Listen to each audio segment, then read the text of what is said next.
രണ്ട് മക്കബായർ അധ്യായം 9. അന്തിയോക്കസിന്റെ അവസാനം. അക്കാലത്ത് അന്തിയോക്കസ് പേർഷ്യ ദേശത്തു നിന്ന് തോറ്റു പിൻവാങ്ങി പെർസെപ്പോളിസ് നഗരത്തിൽ പ്രവേശിച്ച് ക്ഷേത്രങ്ങൾ കവർച്ച ചെയ്യാനും നഗരം കീഴ്പ്പെടുത്താനും ഉദ്യമിച്ചു. എന്നാൽ നഗരവാസികൾ ആയുധവുമായി പാഞ്ഞെത്തി അവനെയും അനുയായികളെയും തോൽപ്പിച്ചു. അന്തിയോക്കസ് ലജ്ജിതനായി തിരിച്ചോടി. നിക്കാനോറിനും തിമോഥെയോസിന്റെ സൈന്യത്തിനും സംഭവിച്ചത് എക്ബത്താനായിലെത്തിയപ്പോൾ അവൻ അറിഞ്ഞു. കോപാക്രാന്തനായി അവൻ തന്നെ തുരത്തിയവരോടുള്ള പക യഹൂദരോട് വീട്ടാൻ തീരുമാനിച്ചു. ലക്ഷ്യസ്ഥാനത്ത് എത്തുന്നതുവരെ രഥം നിർത്താതെ ഓടിക്കാൻ സാരഥിക്ക് കൽപ്പന നൽകി. ദൈവത്തിന്റെ വിധി അവനെ അനുയാത്ര ചെയ്തിരുന്നു. എന്തെന്നാൽ ജെറുസലേമിലെത്തുമ്പോൾ അത് യഹൂദരുടെ ശ്മശാനമാക്കുമെന്ന് അവൻ ഗർവോടെ പറഞ്ഞു. എന്നാൽ ഇസ്രായേലിന്റെ ദൈവവും സർവദർശിയുമായ കർത്താവ് അദൃശ്യവും ദുശ്ശമവുമായ രോഗത്താൽ അവനെ പ്രഹരിച്ചു. പറഞ്ഞു തീർന്ന ഉടനെ നിശ്ചിതവും അപരിഹാര്യവുമായ ഉദരവേദന അവനെ പിടികൂടി. വളരെ പേരുടെ ഉദരങ്ങൾക്ക് കിരാതമായ പീഡനമേൽപ്പിച്ച അന്തിയോക്കസിന് ഇത് സംഭവിച്ചത് തികച്ചും യുക്തമാണ്. എന്നാൽ ഇതുകൊണ്ടും അവൻ ധിക്കാരം അവസാനിപ്പിച്ചില്ല. കൂടുതൽ ഗർവിഷ്ഠനായി ക്രോധത്താൽ ജ്വലിച്ചുകൊണ്ട് രഥവേഗം വർദ്ധിപ്പിക്കാൻ അവൻ ആജ്ഞാപിച്ചു. അതിശീഘ്രം പാഞ്ഞുകൊണ്ടിരുന്ന തേരിൽ നിന്ന് അവൻ തെറിച്ചു വീണു. തത്ഫലമായി അവന് സർവാംഗം വേദനയുണ്ടായി. അതിമാത്രമായ അഹങ്കാരത്താൽ തിരമാലകളെ ചൊൽപ്പടിക്ക് നിർത്താമെന്നും ഉന്നത ശൈലങ്ങളെ ത്രാസിൽ തൂക്കാമെന്നും വ്യാമോഹിച്ച അവൻ നിലം പതിച്ച് മഞ്ചലിൽ വഹിക്കപ്പെട്ടു. ദൈവത്തിന്റെ ശക്തി എല്ലാവർക്കും ദൃശ്യമായി. ആ അധർമ്മിയുടെ ദേഹമാസകലം പുഴുക്കൾ നിറഞ്ഞു. കഠിന വേദന കൊണ്ട് പുളയുന്ന അവന്റെ മാംസം അവൻ ജീവിച്ചിരിക്കെ തന്നെ അഴുകിത്തുടങ്ങി. ദുർഗന്ധത്താൽ അറപ്പോടെ സൈന്യം അവനിൽ നിന്ന് അകന്നു. നക്ഷത്രങ്ങളെ എത്തിപ്പിടിക്കാൻ കഴിയുമെന്ന് വിചാരിച്ച അവനെ ദുസ്സഹമായ ദുർഗന്ധം നിമിത്തം ആർക്കും വഹിക്കാൻ കഴിഞ്ഞില്ല. അന്തിയോക്കസിന്റെ മനസ്സിടിഞ്ഞു. ദൈവത്തിന്റെ ശിക്ഷയേറ്റ് സദാ വേദന അനുഭവിച്ചപ്പോൾ അവൻ ഗർവം വെടിഞ്ഞ് വിവേകം വീണ്ടെടുക്കാൻ തുടങ്ങി. സ്വന്തം ദുർഗന്ധം സഹിക്കവയ്യാതായപ്പോൾ അവൻ പറഞ്ഞു, ദൈവത്തിന് കീഴ്പ്പെടുക യുക്തം തന്നെ. ദൈവത്തിന് തുല്യനെന്ന് മർത്യരാരും കരുതരുത്.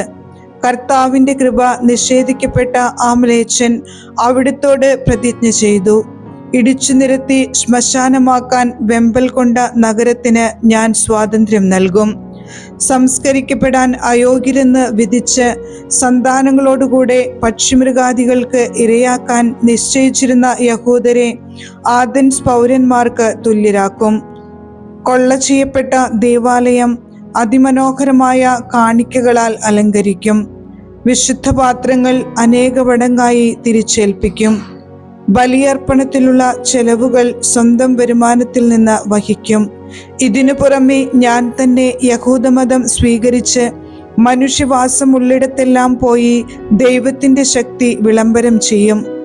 എന്നാൽ ദൈവം തൻ്റെ മേൽ ന്യായവിധി നടത്തുന്നതിനാൽ പീഡകൾക്ക് ഒരു ശമനവും ഉണ്ടാകുന്നില്ലെന്ന് കണ്ട് അന്തിയോക്കസ് പ്രത്യാശ വെടിഞ്ഞ് യാചനാരൂപത്തിൽ യഹൂദർക്ക് ഇങ്ങനെ എഴുതി: ഉത്തമന്മാരായ യഹൂദ പൗരന്മാർക്ക് അവരുടെ രാജാവും സൈന്യാധിപനുമായ അന്തിയോക്കസ് ആരോഗ്യവും ഐശ്വര്യവും ഹൃദയപൂർവ്വം ആശംസിക്കുന്നു.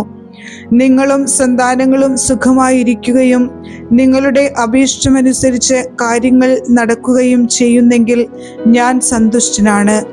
ദൈവത്തിലാണ് എൻ്റെ പ്രത്യാശ. നിങ്ങളുടെ മതിപ്പും സന്മനസ്സും ഞാൻ സ്നേഹപൂർവ്വം സ്മരിക്കുന്നു.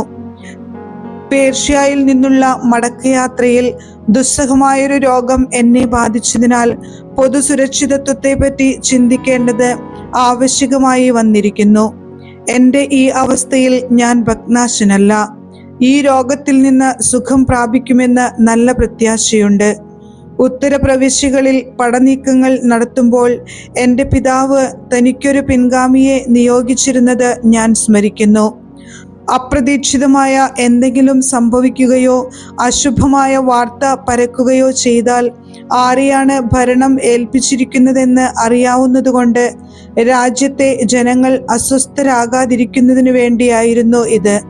തന്നെയുമല്ല, അതിർത്തി പ്രദേശങ്ങളിലെയും അയൽ രാജ്യങ്ങളിലെയും രാജാക്കന്മാർ അവസരം പാർത്തിരിക്കുകയാണെന്നും എന്താണ് സംഭവിക്കുന്നതെന്ന് നോക്കിയിരിക്കുകയാണെന്നും എനിക്കറിയാം. അതിനാൽ ഞാൻ എൻ്റെ പുത്രൻ അന്തിയോക്കസിനെ രാജാവായി നിയമിച്ചിരിക്കുന്നു.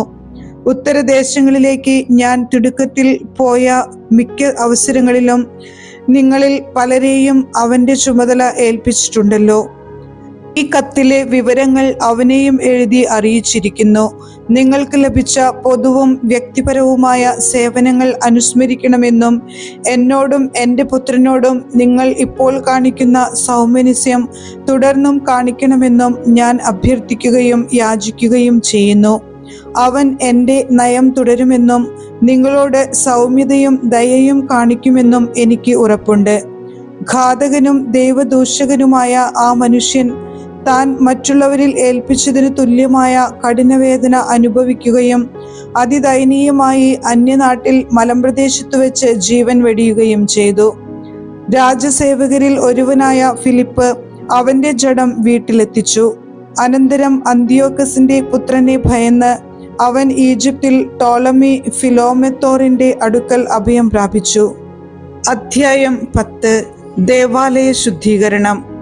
കർത്താവിനാൽ നയിക്കപ്പെട്ട് മക്കബേയുസും അനുയായികളും നഗരവും ദേവാലയവും വീണ്ടെടുത്തു. വിദേശീയർ പൊതുസ്ഥലത്ത് സ്ഥാപിച്ചിരുന്ന ബലിപീഠങ്ങളും കാവുകളും നശിപ്പിച്ചു. ദേവാലയം ശുദ്ധീകരിച്ചതിനു ശേഷം അവർ ബലിയർപ്പണത്തിന് മറ്റൊരു പീഠം നിർമ്മിച്ചു. കല്ലുകൾ ഉരച്ച് തീ കത്തിച്ച് ബലിയർപ്പിക്കുകയും കുന്തുരുക്കം പുകയ്ക്കുകയും വിളക്ക് കൊളുത്തുകയും ചെയ്ത് തിരുസാന്നിധ്യപ്പം പ്രതിഷ്ഠിച്ചു. 2 വർഷം കഴിഞ്ഞിരുന്നു അവിടെ ബലിയർപ്പിച്ചിട്ട്. അവർ സാഷ്ടാംഗം വീണ് ഇത്തരം ദുരിതങ്ങൾ മേലിൽ തങ്ങൾക്ക് വരുത്തരുതേ എന്നും എപ്പോഴെങ്കിലും പാപം ചെയ്താൽ ക്ഷമാപൂർവം ശിക്ഷണം നൽകി രക്ഷിക്കണമേ എന്നും തങ്ങളെ ദൈവദൂഷകരും കിരാതരുമായ ജനതകൾക്ക് ഏൽപ്പിച്ചു കൊടുക്കരുതേ എന്നും കർത്താവിനോട് പ്രാർത്ഥിച്ചു. വിദേശീയർ ദേവാലയം അശുദ്ധമാക്കിയ അതേ ദിവസം, അതായത് കിസ്ലേവ് മാസം 25-ാം ദിവസം ദേവാലയ ശുദ്ധീകരണം നടന്നു.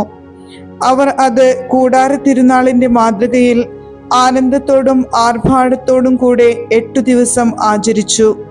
കൂടാര തിരുനാളുകളിൽ ചെയ്തിരുന്നതുപോലെ തങ്ങൾ മലകളിലും ഗുഹകളിലും വന്യമൃഗങ്ങളെ പോലെ അലഞ്ഞു തിരിഞ്ഞത് അധികനാൾ മുൻപല്ലെന്ന് അവർ അനുസ്മരിച്ചു. തരുരോഹിണി ചക്രങ്ങളാൽ അലങ്കൃതമായ ദണ്ഡുകളും മനോഹരമായ മരച്ചില്ലകളും ഈന്തപ്പന കൈകളും വഹിച്ചുകൊണ്ട് അവർ വിശുദ്ധ മന്ദിരത്തിന്റെ ശുദ്ധീകരണം വിജയിപ്പിച്ച കർത്താവിന് കൃതജ്ഞതാസ്തോത്രങ്ങൾ അർപ്പിച്ചു. പിന്നീട് ആണ്ടുതോറും യഹൂദജനം മുഴുവൻ ആ ദിനങ്ങൾ ആചരിക്കണമെന്ന് അവർ ജനഹിതമനുസരിച്ച് പൊതുനിയമം ഉണ്ടാക്കി. എപ്പിഫാനസ് എന്ന് അറിയപ്പെടുന്ന അന്തിയോക്കസിന്റെ കഥ ഇങ്ങനെ അവസാനിച്ചു. അന്തിയോക്കസ് യുപ്പാത്തോർ. അധർമ്മിയായ ആ മനുഷ്യന്റെ പുത്രനായ അന്തിയോക്കസ് യുപ്പാത്തോറിന്റെ ഭരണകാലത്ത് സംഭവിച്ച കാര്യങ്ങളും യുദ്ധക്കെടുതികളിൽ മുഖ്യമായവയുടെ സംക്ഷിപ്തമായ വിവരണവുമാണ് ഞങ്ങൾ ഇനി പറയുന്നത്. ഇവൻ രാജാവായ ഉടനെ ലിസിയാസ് എന്നൊരുവനെ ദക്ഷിണ സിറിയയുടെയും ഫെനീഷ്യയുടെയും അധിപനായി നിയമിച്ചു. മക്രോൺ എന്ന് വിളിക്കപ്പെടുന്ന ടോളമി യഹൂദർക്ക് അനുഭവിക്കേണ്ടി വന്ന യാതനകൾ ഓർത്ത് അവരോട് നീതി പ്രവർത്തിക്കുന്നതിൽ മുൻപനായി അവരുമായി സമാധാനപരമായ ബന്ധങ്ങൾ സ്ഥാപിക്കാൻ ഉദ്യമിച്ചു. തത്ഫലമായി രാജമിത്രങ്ങൾ അവനെ യൂപ്പാത്തോറിന്റെ മുൻപിൽ കുറ്റപ്പെടുത്തി. ഫിലമെത്തോർ ഏൽപ്പിച്ചിരുന്ന സൈപ്രസ് വിട്ട് അന്തിയോക്കസ് എപ്പിഫാനസിന്റെ പക്ഷം ചേർന്നതുകൊണ്ട് തന്നെ എല്ലാവരും രാജദ്രോഹിയെന്ന് വിളിക്കുന്നത് അവൻ കേട്ടു. തന്റെ സ്ഥാനത്തിനു ചേർന്ന ആദരം ആർജിക്കാൻ കഴിയാതെ വന്നതുകൊണ്ട് അവൻ വിഷം കഴിച്ച് ജീവിതം അവസാനിപ്പിച്ചു. ഗോർജിയാസ് അവിടുത്തെ ഭരണാധിപനായപ്പോൾ ഒരു കൂലിപ്പട്ടാളത്തെ ശേഖരിച്ച് യഹൂദരോട് യുദ്ധം നടത്തിക്കൊണ്ടിരുന്നു. പ്രധാനമായ കോട്ടകൾ കൈയടക്കിയ ഇദുമേയരും യഹൂദരെ അലട്ടി. അവർ ജെറുസലേമിൽ നിന്ന് ബഹിഷ്കൃതരാകുന്നവരെ സ്വാഗതം ചെയ്യുകയും യുദ്ധം തുടരാൻ ശ്രമിക്കുകയും ചെയ്തു. മക്കബേയൂസും അനുചരന്മാരും പരസ്യ പ്രാർത്ഥന നടത്തി തങ്ങളോടൊപ്പം യുദ്ധം ചെയ്യണമെന്ന് ദൈവത്തോട് യാചിച്ചുകൊണ്ട് ഇദുമേയരുടെ കോട്ടകളിലേക്ക് പാഞ്ഞു ചെന്നു. ശക്തിയോടെ ആക്രമിച്ച് ആ സ്ഥലങ്ങൾ കൈവശപ്പെടുത്തുകയും കോട്ടകളിൽ നിന്ന് പോരാടിയവരെ തുരത്തുകയും നേരിട്ടെതിർത്തവരെ വധിക്കുകയും ചെയ്തു. 20,000-ൽ കുറയാത്ത പടയാളികൾ കൊല്ലപ്പെട്ടു. ഉപരോധം ചെറുക്കാൻ സജ്ജമാക്കിയിരുന്ന 2 ബലിഷ്ഠ ഗോപുരങ്ങളിലായി 9,000-ൽ പരം ആളുകൾ അഭയം പ്രാപിച്ചു. മക്കബേയൂസ് അവരെ ആക്രമിക്കുന്നതിന് മതിയായ ഒരു സേനയോടുകൂടെ ശിമയോനെയും ജോസഫിനെയും ഒപ്പം സക്കേവൂസിനെയും അവന്റെ ആളുകളെയും അവിടെ നിർത്തി. തന്റെ സാന്നിധ്യം അത്യന്താപേക്ഷിതമായ സ്ഥലങ്ങളിലേക്ക് അവൻ പുറപ്പെട്ടു. എന്നാൽ ശിമയോനോടുകൂടെ ഉണ്ടായിരുന്ന പണക്കൊതിയന്മാരായ ആളുകൾക്ക് ഗോപുരങ്ങളിൽ ഉണ്ടായിരുന്ന ചിലർ കൈക്കൂലി കൊടുക്കുകയും 70,000 ദ്രാഗ്മ കൈപ്പറ്റി അവരിൽ ചിലർ രക്ഷപ്പെടുന്നതിന് അവർ അനുവദിക്കുകയും ചെയ്തു. ഈ വാർത്ത മക്കബേയൂസിന്റെ അടുത്തെത്തി. അവൻ ജനനേതാക്കളെ വിളിച്ചുകൂട്ടി. ആ ദുരാഗ്രഹികൾ തങ്ങളുടെ സഹോദരന്മാരെ വിറ്റു എന്നും അവർക്കെതിരെ ശത്രുക്കളെ സ്വതന്ത്രരാക്കി വിട്ടു എന്നും കുറ്റപ്പെടുത്തി. അനന്തരം അവൻ ആ ദ്രോഹികളെ വധിക്കുകയും വേഗം 2 ഗോപുരങ്ങളും പിടിച്ചടക്കുകയും ചെയ്തു. താൻ ഏറ്റെടുത്ത യുദ്ധങ്ങളിലെല്ലാം വിജയം വരിച്ച മക്കബേയൂസ് 2 ഗോപുരങ്ങളിലുമായി 20,000-ൽ പരം ആളുകളെ വധിച്ചു. യഹൂദർ മുൻപ് തോൽപ്പിച്ചോടിച്ച തിമോത്തേയോസ് വലിയൊരു കൂലിപ്പടയെയും ഏഷ്യയിൽ നിന്ന് വലിയൊരു കുതിരപ്പടയെയും ശേഖരിച്ച് യൂദയ പിടിച്ചെടുക്കാൻ വേണ്ടി പടനീക്കി. അപ്പോൾ മക്കബേയൂസും അനുയായികളും ശിരസിൽ പൂഴി വിതറി അരയിൽ ചാക്കുചുറ്റി ദൈവത്തോട് യാചിച്ചു. ബലിപീഠത്തിന്റെ മുൻപിലുള്ള സോപാനത്തിൽ സാഷ്ടാംഗം വീണ് നിയമങ്ങളിൽ പറഞ്ഞിരിക്കുന്നത് പോലെ തങ്ങളോട് ദയ കാണിക്കണമെന്നും തങ്ങളുടെ ശത്രുക്കൾക്ക് ശത്രുവും എതിരാളികൾക്ക് എതിരാളിയും ആയിരിക്കണമെന്നും അവർ അവിടുത്തോട് പ്രാർത്ഥിച്ചു. അനന്തരം എഴുന്നേറ്റ് ആയുധങ്ങൾ ധരിച്ച് നഗരത്തിൽ നിന്ന് കുറെ ദൂരം മുൻപോട്ട് നീങ്ങി. ശത്രുസങ്കേതം സമീപിച്ചപ്പോൾ നിന്നു. പ്രഭാതമായതോടെ 2 സൈന്യങ്ങളും ഏറ്റുമുട്ടി. തങ്ങളുടെ വിജയത്തിന്റെ ഉറപ്പ് തങ്ങളുടെ പരാക്രമം മാത്രമല്ല, കർത്താവിലുള്ള ആശ്രയവും ആണെന്ന് വിചാരിക്കുന്ന ഒരു കൂട്ടർ, തങ്ങളുടെ ക്രോധാവേശത്തെ പടനായകനാക്കിയ മറ്റൊരു കൂട്ടർ. യുദ്ധം മുറുകിയപ്പോൾ സ്വർണ്ണക്കടിഞ്ഞാണിട്ട കുതിരകളുടെ പുറത്ത് തേജസ്വികളായ 5 പേർ ആകാശത്തു നിന്ന് വരുന്നത് ശത്രുക്കൾ കണ്ടു. അവരാണ് യഹൂദരെ നയിച്ചത്. അവർ മക്കബേയൂസിന് മുറിവേൽക്കാതിരിക്കാൻ ചുറ്റും നിന്ന് തങ്ങളുടെ പരിചകളും ആയുധങ്ങളും കൊണ്ട് അവനെ സംരക്ഷിച്ചു.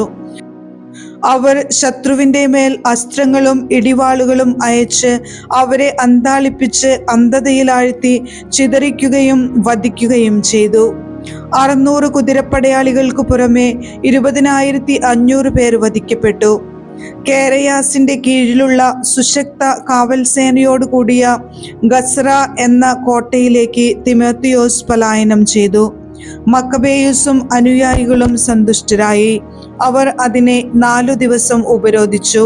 ഉള്ളിലുണ്ടായിരുന്നവർ കോട്ടയുടെ ഉറപ്പിൽ ആശ്രയിച്ചിരുന്നതിനാൽ കഠിനമായ ദൈവദൂഷണം പറയുകയും അസഭ്യവാക്കുകൾ വർഷിക്കുകയും ചെയ്തു. എന്നാൽ 5-ാം ദിവസം പ്രഭാതത്തിൽ മക്കബേയൂസിന്റെ സൈന്യത്തിലെ 20 യുവാക്കന്മാർ ആ ദൈവദൂഷണം കേട്ട് കോപം ജ്വലിച്ച് മതിലിലൂടെ ഇരച്ചു കയറി കണ്ടവരെയെല്ലാം നിർദ്ദയം അരിഞ്ഞു വീഴ്ത്തി. ഇതുപോലെ മതിലിൽ കയറിയ മറ്റു ചിലർ എതിർത്തുനിന്ന ആ ദൈവദൂഷകരെ പിന്നിൽ നിന്ന് ആക്രമിച്ചു. ഗോപുരങ്ങൾക്ക് തീവച്ചു. തീ കൊളുത്തി അവരെ ജീവനോടെ ദഹിപ്പിച്ചു. ചിലർ കവാടങ്ങൾ തകർത്ത് ബാക്കി സൈന്യത്തെ അകത്തു കടത്തുകയും നഗരം കൈവശപ്പെടുത്തുകയും ചെയ്തു. ഒരു ജലസംഭരണിയിൽ ഒളിച്ചിരുന്ന തിമോത്തേയോസിനെയും അവന്റെ സഹോദരൻ കേരയാസിനെയും അപ്പോളോഫാനസിനെയും അവർ വധിച്ചു. അനന്തരം അവർ ഇസ്രായേലിനോട് വലിയ ദയ കാണിക്കുകയും തങ്ങൾക്ക് വിജയം നൽകുകയും ചെയ്യുന്ന കർത്താവിനെ കൃതജ്ഞതാ സ്തോത്രങ്ങളോടെ വാഴ്ത്തി. അധ്യായം 11. ലിസിയാസിന്റെ പരാജയം. ഈ സംഭവങ്ങൾ രാജാവിന്റെ രക്ഷാകർത്താവും ചാർച്ചക്കാരനും ഭരണ ചുമതല വഹിച്ചിരുന്നവനുമായ ലിസിയാസിനെ അമർഷം കൊള്ളിച്ചു. അവൻ ഉടനെ 80,000 പടയാളികളെയും കുതിരപ്പട മുഴുവനെയും ശേഖരിച്ച് യഹൂദർക്കെതിരെ നീങ്ങി. നഗരത്തെ ഗ്രീക്ക് അധിനിവേശ സ്ഥലമാക്കുകയായിരുന്നു അവന്റെ ലക്ഷ്യം. മറ്റു ജനതകളുടെ ക്ഷേത്രങ്ങൾക്കെന്ന പോലെ അവരുടെ ദേവാലയത്തിനും നികുതി ചുമത്താനും പ്രധാന പുരോഹിത സ്ഥാനം ആണ്ടുതോറും വിൽപ്പനയ്ക്ക് വയ്ക്കാനും അവൻ ഉദ്ദേശിച്ചു. ലിസിയാസ് ദൈവശക്തിയെ തൃണവത്ഗണിച്ചെന്ന് മാത്രമല്ല, 10,000-കണക്കിനുള്ള കാലാൽ പടയാളികളുടെയും 1,000-കണക്കിനുള്ള കുതിരപ്പടയാളികളുടെയും 80 ആനകളുടെയും ബലത്തിൽ പൂർണ്ണമായി വിശ്വസിച്ച് അഹങ്കരിക്കുകയും ചെയ്തു.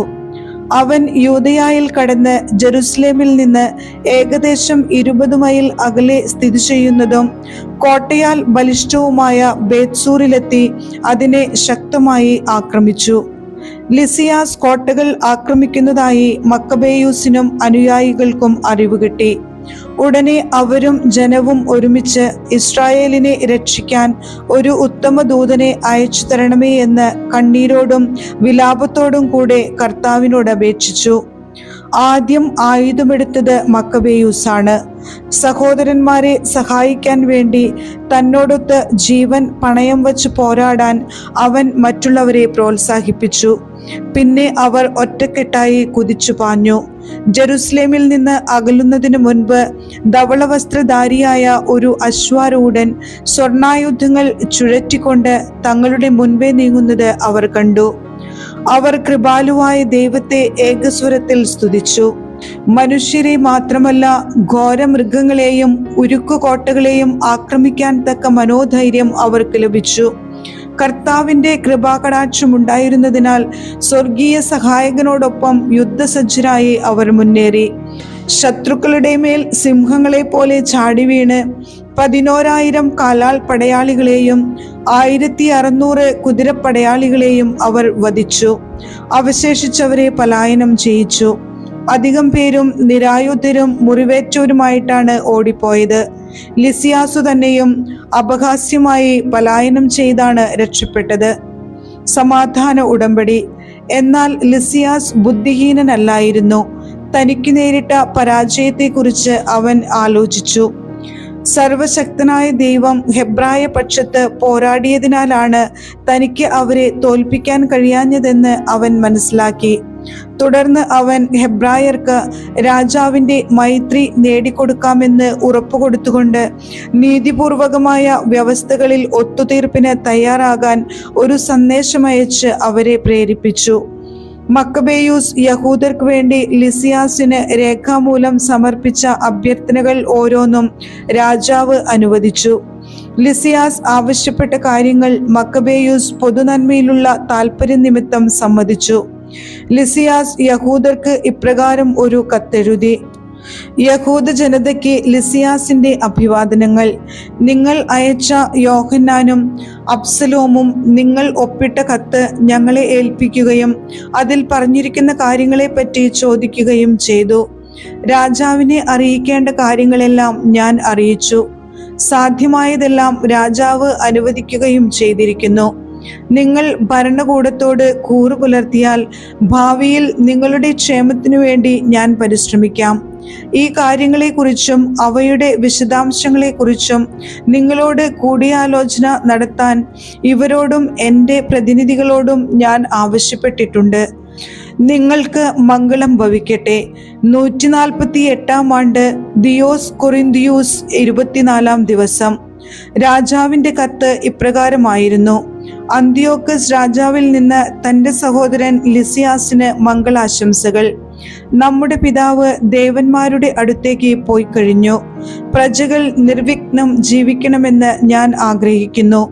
ഗ്രീക്ക് ആചാരങ്ങൾ അനുഷ്ഠിക്കണമെന്ന് ആവശ്യപ്പെട്ട് നമ്മുടെ പിതാവ് യഹൂദർക്ക് നൽകിയ കൽപ്പന അവർക്ക് സ്വീകാര്യമല്ലെന്നും സ്വന്തം ജീവിത സമ്പ്രദായങ്ങൾ അവർ ഇഷ്ടപ്പെടുന്നെന്നും അവ പിന്തുടരാൻ അനുവദിക്കണമെന്ന് അഭ്യർത്ഥിക്കുന്നെന്നും നാം കേട്ടിരിക്കുന്നു.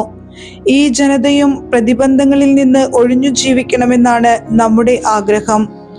അതിനാൽ അവരുടെ ദേവാലയം തിരിച്ചേൽപ്പിക്കണമെന്നും പൂർവികാചാരങ്ങൾ അനുസരിച്ച് ജീവിക്കാൻ അവരെ അനുവദിക്കണമെന്നും നാം ആജ്ഞാപിക്കുന്നു. അവർ നമ്മുടെ നയം മനസ്സിലാക്കി സ്വകൃത്യങ്ങൾ സന്തുഷ്ടിയോടെ അനുഷ്ഠിക്കേണ്ടതിന് നീ അവരെ ഈ സൗഹൃദ വാഗ്ദാനങ്ങൾ അറിയിക്കുന്നത് ഉചിതമായിരിക്കും. രാജ്യവാസികൾ എല്ലാവർക്കുമായി രാജാവ് എഴുതിയ കത്ത് ഇപ്രകാരമായിരുന്നു: യഹൂദരുടെ ആലോചനാ സഭയ്ക്കും മറ്റ് യഹൂദർക്കും അന്ത്യോക്കസ് രാജാവിന്റെ അഭിവാദനങ്ങൾ. നിങ്ങൾക്ക് സുഖമാണെങ്കിൽ നാം കൃതാർത്ഥനാണ്. നമുക്ക് ക്ഷേമം തന്നെ. വീടുകളിലേക്ക് മടങ്ങാനും സത്കൃത്യങ്ങളിൽ വ്യാപൃതരാകാനും നിങ്ങൾ ഇച്ഛിക്കുന്നെന്ന് മെലനാവൂസ് നമ്മെ അറിയിച്ചിരിക്കുന്നു. ക്സാന്തിക്കൂസിന്റെ 30-ാം ദിനത്തിനു മുൻപ് വീട്ടിലേക്ക് തിരിച്ചു പോകുന്നവർക്കെല്ലാം നമ്മുടെ മൈത്രി ഉണ്ടായിരിക്കും. തങ്ങളുടെ ഭക്ഷണ രീതിയും നിയമങ്ങളും തുടർന്നും പാലിക്കാൻ യഹൂദർക്ക് പൂർണ്ണ അനുവാദം നൽകിയിരിക്കുന്നു. അറിയാതെ ചെയ്ത തെറ്റിന് ആരെയും അലട്ടുന്നതല്ല. നിങ്ങൾക്ക് ധൈര്യം പകരാൻ മെനലാവൂസിനെ അങ്ങോട്ട് അയച്ചിരിക്കുന്നു. മംഗളം ഭവിക്കട്ടെ. 148-ാം ആണ്ട് ക്സാന്തിക്കൂസ് 15-ാം ദിവസം. റോമാക്കാരും യഹൂദർക്ക് ഒരു കത്തയച്ചു. റോമാക്കാരുടെ പ്രതിനിധികളായ ക്വിന്തുസ് മെമ്മിയൂസ്, തിത്തൂസ് മാനിയൂസ് എന്നിവരിൽ നിന്ന് യഹൂദ ജനതയ്ക്ക് അഭിവാദനങ്ങൾ. രാജബന്ധുവായ ലിസിയാസ് നിങ്ങൾക്ക് നൽകിയിട്ടുള്ള ആനുകൂല്യങ്ങൾ ഞങ്ങളും അംഗീകരിക്കുന്നു. എന്നാൽ ചില കാര്യങ്ങൾ അവൻ രാജാവിന്റെ തീരുമാനത്തിന് വിട്ടിട്ടുണ്ടല്ലോ. അവയെക്കുറിച്ച് അവധാനപൂർവം ആലോചിച്ച് എത്രയും വേഗം ഒരു ദൂതനെ അയച്ച് വിവരം ഞങ്ങളെ അറിയിച്ചാൽ നിങ്ങൾക്ക് യോജിച്ച നിർദ്ദേശങ്ങൾ ഉന്നയിക്കാൻ ഞങ്ങൾക്ക് കഴിയും. ഞങ്ങൾ അന്ത്യോക്യയിലേക്ക് പുറപ്പെടുകയാണ്. അതിനാൽ നിങ്ങളുടെ തീരുമാനങ്ങൾ എന്തൊക്കെയെന്ന് ദൂതൻ മുഖേന ഉടനെ അറിയിക്കുവിൻ. മംഗളം ഭവിക്കട്ടെ. 148-ാം ആണ്ട് ക്സാന്തിക്കൂസ് 15-ാം ദിവസം. അധ്യായം 12. യൂദാസിന്റെ പ്രതികാരം. ഉടമ്പടിയുണ്ടാക്കിയതിനു ശേഷം ലിസിയാസ് രാജാവിന്റെ അടുക്കിലേക്കും യഹൂദർ തങ്ങളുടെ കൃഷിസ്ഥലങ്ങളിലേക്കും മടങ്ങി. എന്നാൽ സൈപ്രസ് ദേശാധിപതിയായ നിക്കാനോറും മറ്റു ദേശാധിപതികളായ തിമോത്തേയോസ്, ഗന്നേയൂസിന്റെ പുത്രൻ അപ്പോലോണിയൂസ്, ഹിയറോണിമോസ്, ദമോഫോൻ എന്നിവരും യഹൂദരെ ശാന്തിയിലും സമാധാനത്തിലും ജീവിക്കാൻ അനുവദിച്ചില്ല. ജോപ്പായിൽ നിന്നുള്ള ചിലർ ഇങ്ങനെ ഒരു നീചകൃത്യം ചെയ്തു. തങ്ങൾ ഒരുക്കി നിർത്തിയിരുന്ന വഞ്ചിയിൽ ഭാര്യമാരോടും കുട്ടികളോടുമൊപ്പം കയറാൻ തങ്ങളുടെ ഇടയിൽ പാർത്തിരുന്ന യഹൂദരെ അവർ ക്ഷണിച്ചു. യഹൂദരോട് വിരോധമൊന്നുമില്ലെന്ന് അവർ നടിച്ചു. ശത്രു പൊതുസമ്മതപ്രകാരം ആസൂത്രണം ചെയ്ത പ്രവൃത്തിയായിരുന്നു അത്. അവരുമായി സമാധാനത്തിൽ ജീവിക്കാൻ ആഗ്രഹിച്ച യഹൂദർ അപകടശങ്കമെന്നിയെ ക്ഷണം സ്വീകരിച്ചു. 200ഓളം വരുന്ന അവരെ ജോപ്പാക്കാർ പുഴങ്കടലിലേക്ക് നയിച്ച് മുക്കിക്കൊന്നു. തൻ്റെ നാട്ടുകാരോട് ചെയ്ത ഈ ക്രൂരതയെപ്പറ്റി കേട്ട യൂദാസ് സൈന്യത്തിന് നിർദ്ദേശം നൽകി. നീതിയുറ്റ വിധിയാളനായ ദൈവത്തെ വിളിച്ചപേക്ഷിച്ചുകൊണ്ട് സഹോദരരുടെ കൊലയാളികളെ ആക്രമിച്ചു. രാത്രി തുറമുഖത്തിന് തീ വയ്ക്കുകയും വഞ്ചികൾ ചുട്ടരിക്കുകയും അവിടെ അഭയം തേടിയവരെയെല്ലാം വധിക്കുകയും ചെയ്തു. നഗര കവാടങ്ങൾ അടച്ചിരുന്നതിനാൽ പിന്നീട് വന്ന് ജോപ്പാവാസികളെ ഇല്ലായ്മ ചെയ്യാമെന്ന് തീരുമാനിച്ച് അവൻ മടങ്ങി. എന്നാൽ യാമ്നിയാക്കാരും തങ്ങളുടെ മധ്യേ വസിച്ചിരുന്ന യഹൂദരെ ഇപ്രകാരം നശിപ്പിക്കാൻ നിശ്ചയിച്ചിരിക്കുന്നെന്ന് അവൻ അറിഞ്ഞു. അവൻ രാത്രി അവരെ ആക്രമിക്കുകയും തുറമുഖത്തിനും കപ്പലുകൾക്കും തീ വയ്ക്കുകയും ചെയ്തു. തീജ്വാലയുടെ പ്രകാശം 240 സ്താദിയോൺ അകലെ ജെറുസലേമിൽ ദൃശ്യമായിരുന്നു. പിന്നീട് അവർ തിമോത്തേയോസിനെതിരെ 9 സ്താദിയോണിലധികം മുന്നേറിയപ്പോൾ 5000-ലേറെ കാലാൽ പടയാളികളോടും 500-ൽ പരം കുതിരപ്പടയാളികളോടും കൂടെ അറബികൾ അവരെ ആക്രമിച്ചു. ഉഗ്രമായ പോരാട്ടത്തിനു ശേഷം ദൈവസഹായത്താൽ യൂദാസും സൈന്യവും വിജയം നേടി. അപ്പോൾ പരാജയപ്പെട്ട ആ നാടോടികൾ യൂദാസിനോട് മൈത്രിക്ക് അപേക്ഷിച്ചു. കന്നുകാലികളെ നൽകാമെന്നും മറ്റ് എല്ലാവിധത്തിലും ജനത്തെ സഹായിക്കാമെന്നും അവർ വാഗ്ദാനം ചെയ്തു. തീർച്ചയായും അവരെ കൊണ്ട് പല പ്രകാരത്തിലും ഉപകാരമുണ്ടാകുമെന്ന് കരുതി അവൻ അവരുമായി സമാധാനം സ്ഥാപിക്കാൻ തയ്യാറായി. സഖ്യപ്രതിജ്ഞ ചെയ്തതിനു ശേഷം അവർ കൂടാരങ്ങളിലേക്ക് മടങ്ങിപ്പോയി. അനന്തരം യൂദാസ് കോട്ടക്കൊത്തളങ്ങളാൽ ബലിഷ്ഠവും വിവിധ വർഗക്കാരായ വിജാതിയർ വസിച്ചിരുന്നതുമായ കാസ്പിൻ നഗരം ആക്രമിച്ചു. കോട്ടയുടെ ബലത്തിലും ഭക്ഷണ സാധനങ്ങളുടെ സമൃദ്ധിയിലും വിശ്വസിച്ച് അഹങ്കരിച്ചിരുന്ന നഗരവാസികൾ യൂദാസിനെയും അനുയായികളെയും പരിഹസിക്കുകയും അവരുടെ നേരെ അസഭ്യം വർഷിക്കുകയും ദൈവദൂഷണം പറയുകയും ചെയ്തു. എന്നാൽ യൂദാസും സൈന്യവും യന്ത്രമുട്ടികളോ മറ്റു യുദ്ധോപകരണങ്ങളോ കൂടാതെ ജോഷുവയുടെ കാലത്ത് ജെറീക്കോയെ നിലം പതിപ്പിച്ച ലോകാധിനാഥനെ വിളിച്ചപേക്ഷിച്ചുകൊണ്ട് കോട്ടയുടെ മേൽ ഉഗ്രമായ ആക്രമണം ആരംഭിച്ചു. ദൈവേഷ്ടത്താൽ നഗരം അവർ കീഴടക്കി അസംഖ്യം പേരെ വധിച്ചു. തൊട്ടടുത്തുള്ളതും 2 സ്ഥാദിയോൻ വീതിയുള്ളതുമായ തടാകത്തിൽ രക്തം കവിഞ്ഞൊഴുകുന്നതായി കാണപ്പെട്ടു. അവിടെ നിന്ന് 750 സ്ഥാദിയോൻ ചെന്നപ്പോൾ കരാക്സിൽ തൂബിയാനി എന്ന് വിളിക്കപ്പെടുന്ന യഹൂദരുടെ അടുത്തെത്തി. തിമോത്തിയോസിനെ ആ പ്രദേശത്ത് അവർ കണ്ടെത്തിയില്ല. ശക്തമായ കാവൽ സേനയെ ഒരു ദിക്കിൽ നിയോഗിച്ചിരുന്നെങ്കിലും ഒന്നും നേടാതെ അവർ സ്ഥലം വിട്ടിരുന്നു. മക്കബേയൂസിന്റെ കീഴിലുണ്ടായിരുന്ന ദൊസിത്തേവൂസ്, സോസിപ്പാത്തർ എന്നീ പടനായകന്മാർ സൈന്യത്തെ നയിച്ച് ശക്തിദുർഗങ്ങളിൽ തിമോത്തേയോസ് നിർത്തിയിരുന്ന 10,000-ൽ പരം പടയാളികളെ കൊന്നു. മക്കബേയൂസ് സൈന്യത്തെ പല ഗണങ്ങളായി വിഭജിച്ച് ഓരോന്നിനും നായകന്മാരെ നിയോഗിച്ചതിനു ശേഷം 1,20,000 കാലാൾ പടയാളികളും 2,500 കുതിരപ്പടയാളികളോടുമൊത്ത് പലായനം ചെയ്ത് തിമോത്തേയോസിനെ അനുധാവനം ചെയ്തു. യൂദാസ് അടുത്തുവരുന്നു എന്ന് അറിഞ്ഞ തിമോത്തിയോസ് സ്ത്രീകളെയും കുട്ടികളെയും ഭാണ്ഡങ്ങളോടൊപ്പം കർനായിം എന്ന സ്ഥലത്തേക്ക് അയച്ചു. എന്നാൽ ആ സ്ഥലം ഇടുങ്ങിയ മാർഗങ്ങളോട് കൂടിയതും ദുർഗമവും ആയതിനാൽ ആക്രമണ സാധ്യത കുറഞ്ഞതായിരുന്നു. യൂദാസിന്റെ സൈന്യത്തിൽ ആദ്യഗണത്തെ കണ്ടപ്പോൾ തന്നെ ശത്രുക്കൾ സർവദർശിയായവന്റെ ദർശനത്തിൽ ഭയവിഹുലരായി ഇടംവലം നോക്കാതെ ചിതറിപ്പായുകയും പലപ്പോഴും പരസ്പരം ഏറ്റുമുട്ടി സ്വന്തം വാളാൽ മുറിവേൽക്കുകയും ചെയ്തു. യൂദാസ് ആവേശപൂർവം പിന്തുടർന്ന് ആ പാപികളെ വാളിനിരയാക്കി. 30,000-ഓളം പേർ വധിക്കപ്പെട്ടു. ദൊസിത്തേവൂസിന്റെയും സോസിപ്പാത്തറിന്റെയും സൈന്യത്തിന്റെ പിടിയിൽ തിമോത്തേയോസ് അകപ്പെട്ടു.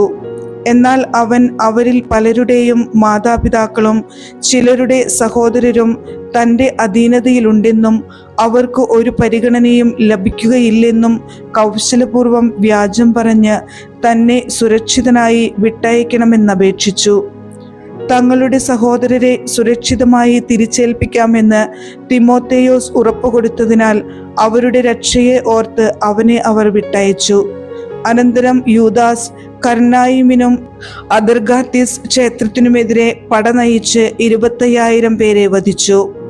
ഇവരെ നശിപ്പിച്ചതിനു ശേഷം അവൻ വിവിധ വർഗക്കാരായ ആളുകളോടുകൂടെ ലിസിയാസ് പാർത്തിരുന്ന സുരക്ഷിത നഗരമായ എഫ്രോണിന് എതിരെ നീങ്ങി. കോട്ടയുടെ രക്ഷയ്ക്ക് നിലകൊണ്ടിരുന്ന ധീരരായ യുവാക്കൾ ശക്തമായി എതിർത്തു. അവിടെ യുദ്ധോപകരണങ്ങളും ചുഴറ്റുചക്രങ്ങളും ധാരാളമായി ശേഖരിച്ചു വച്ചിരുന്നു. എന്നാൽ യഹൂദർ ശത്രുബലം തകർക്കുന്ന സർവശക്തനെ വിളിച്ചപേക്ഷിച്ച് നഗരം കീഴടക്കി അവിടെ ഉണ്ടായിരുന്നവരിൽ 25,000-ഓളം പേരെ വധിച്ചു.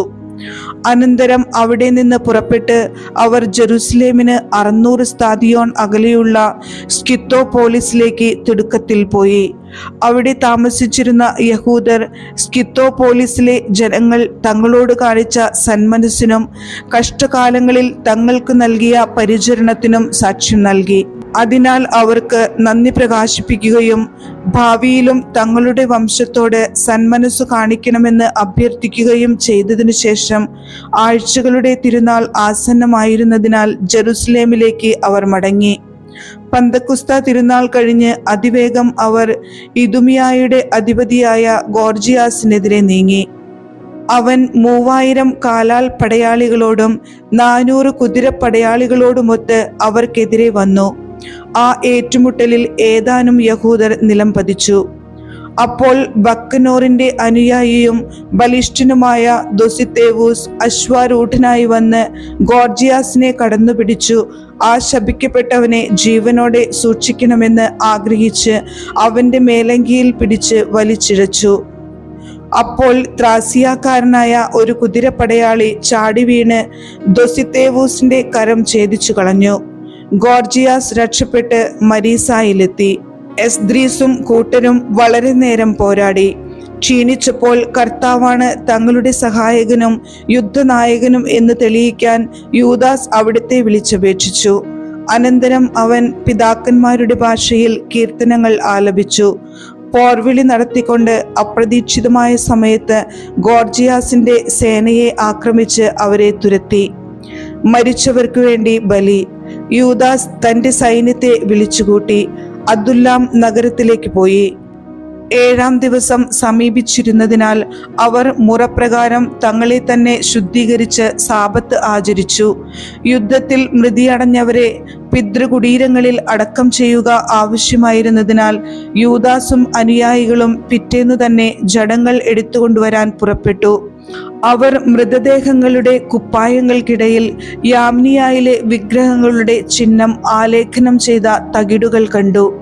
യഹൂദർക്ക് ഇതു ധരിക്കുക നിഷിദ്ധമായിരുന്നു. ഇവർ മരിക്കാൻ കാരണം അതാണെന്ന് ഏവർക്കും വ്യക്തമായി. നീതിമാനായ വിധിയാളനും നിഗൂഢമായവയെ വെളിപ്പെടുത്തുന്നവനുമായ കർത്താവിന്റെ മാർഗങ്ങളെ അവർ വാഴ്ത്തി. ഇവരുടെ ഈ പാപം തുടച്ചു മാറ്റണമെന്ന് യാചിച്ച് അവർ പ്രാർത്ഥനയിൽ മുഴുകി. പാപം നിമിത്തം മരണത്തിന് ഇരയായവർക്ക് സംഭവിച്ചതെന്തെന്ന് ഒരിക്കൽ കണ്ട ജനത്തോട് പാപത്തിൽ നിന്ന് ഒഴിഞ്ഞു നിൽക്കാൻ വീരപുരുഷനായ യൂദാസ് ഉപദേശിച്ചു. അനന്തരം അവൻ അവരിൽ നിന്ന് 2000 ദ്രാഗ്മ വെള്ളി പിരിച്ചെടുത്ത് പാപപരിഹാര ബലിക്കായി ജെറുസലേമിലേക്ക് അയച്ചു കൊടുത്തു. പുനരുത്ഥാനം ഉണ്ടാകുമെന്ന് ഉറച്ച് യൂദാസ് ചെയ്ത ഈ പ്രവൃത്തി ശ്രേഷ്ഠവും ഉചിതവും തന്നെ. മരിച്ചവർ ഉയർക്കുമെന്ന് പ്രതീക്ഷയില്ലായിരുന്നെങ്കിൽ അവർക്ക് വേണ്ടി പ്രാർത്ഥിക്കുന്നത് നിഷ്പ്രയോജനവും ഭോഷത്വവും ആകുമായിരുന്നു. എന്നാൽ ദൈവഭക്തിയോടെ മരിക്കുന്നവർക്കായി ഒരുക്കിയിരിക്കുന്ന അമൂല്യ സമ്മാനത്തെക്കുറിച്ച് അവൻ പ്രത്യാശ പുലർത്തിയെങ്കിൽ അത് പാവനവും ഭക്തിപൂർണവുമായ ഒരു ചിന്തയാണ്. അതിനാൽ മരിച്ചവർക്ക് പാപമോചനം ലഭിക്കുന്നതിന് അവൻ അവർക്ക് വേണ്ടി പാപപരിഹാര കർമ്മം അനുഷ്ഠിച്ചു.